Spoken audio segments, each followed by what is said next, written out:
तुम्हारे साथ मेरा रिश्ता तो शादी के बाद जुड़ेगा, लेकिन इसके साथ तो मेरा रिश्ता जुड़ चुका है। किसी की वजह से मैं इसके साथ अपना रिश्ता नहीं तोड़ने वाला, ना इसे बदनाम करने दूंगा।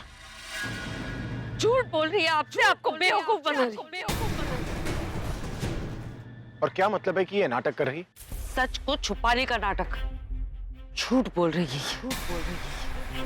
इसके पेट में जो बच्चा है वो आपका नहीं, किसी और का है। ये सब कुछ ये जो कर रही है ना, सिर्फ बेसहारा और बेचारी बनने का नाटक कर रही है, ताकि आप इसकी बात पर यकीन करें कि आपका भरोसा सिर्फ इसी पर हो और किसी पर नहीं। और सिर्फ आप ही को नहीं, इसने सबसे झूठ बोला है। इसने मुझे धोखा दिया, दादी को धोखा दिया, हम सबको धोखा दिया। धोखा ये नहीं, धोखा तुम मुझे दे रही, तुम मुझे दे रही।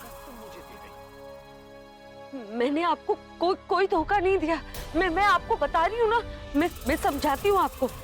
ये जो आप मुझे देख रही हैं, मैं नहीं हूँ, मैं अपना रूप बदल कर आई हूँ, क्योंकि मुझे आपके दुश्मनों को आपके सामने लाना था। पहले आलिया, फिर राज भैया और अब तनु। झूठ बोल रही है आपसे। ये किसी और के बच्चे को आपका नाम देने की कोशिश। बस खबरदार, अगर तुमने मेरे होने वाले बच्चे के बारे में कुछ भी बोला तो मैं बोलूंगी। आप नहीं जानते इस सच को सामने लाने के लिए मैंने क्या कुछ नहीं खोया। आज मैं बोलूंगी, आपको सुनना पड़ेगा। सुनने की वजह तो तुमने दे दी, अब भरोसा कैसे करूं? है कोई सबूत कि इसके पेट में जो बच्चा है वो मेरा नहीं है? क्या हुआ, नहीं है ना सबूत?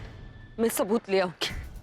आप मुझे कुछ दिनों का वक्त दीजिए, मैं इसके खिलाफ सबूत भी ले आऊंगी। अभी कोई सबूत है तुम्हारे पास तो दिखाओ, वरना दोबारा मेरे सामने तनु के ऊपर उंगली तक मत उठाना, समझी?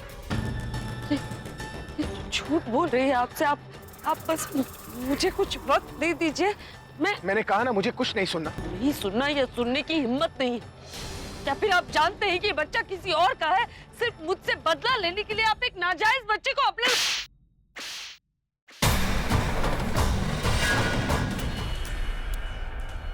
प्रज्ञा ने अपनी बात जरूर शुरू कर दी होगी।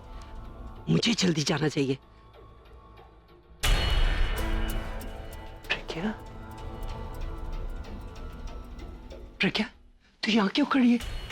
हाँ, क्या हुआ बता। तुमने सच बता दिया सारा कुछ? उसने कहा कुछ? रोनी वाली बात कि मैंने रोनी को कहा था उसे नुकसान पहुंचाने के लिए, उसके बच्चे को नुकसान पहुंचाने के लिए, कि उसके बच्चे की जान को खतरा है मुझसे दादी। उन्होंने तनु से कहा कि वो तनु की बात पर यकीन करते हैं और तनु से रिश्ता बनाए रखने की कोशिश कर रहे हैं, और उन्हें सिर्फ और सिर्फ तनु की बात पर ही यकीन। अब समझ में आ रहा है कि तनु ने ये सब क्यों किया। सबको याद है ना, जब दी ब्लैकमेलर बन के तनु को कॉल किया था और उन्होंने तनु से ये कहा था कि वो सबूत किसी और को दे देंगे।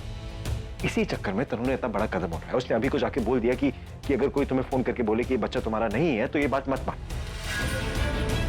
अब हमें यहीं से स्टार्ट करना होगा दादी, शांति से सोचना पड़ेगा, कुछ ना कुछ तो।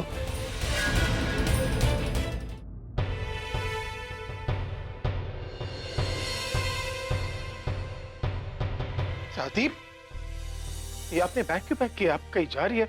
मैं कहीं नहीं जा रही, इंदु जा रही है वैष्णो माता दे, उसी का सामान है ये। अच्छा, इधर आजा, बैठ मेरे पास।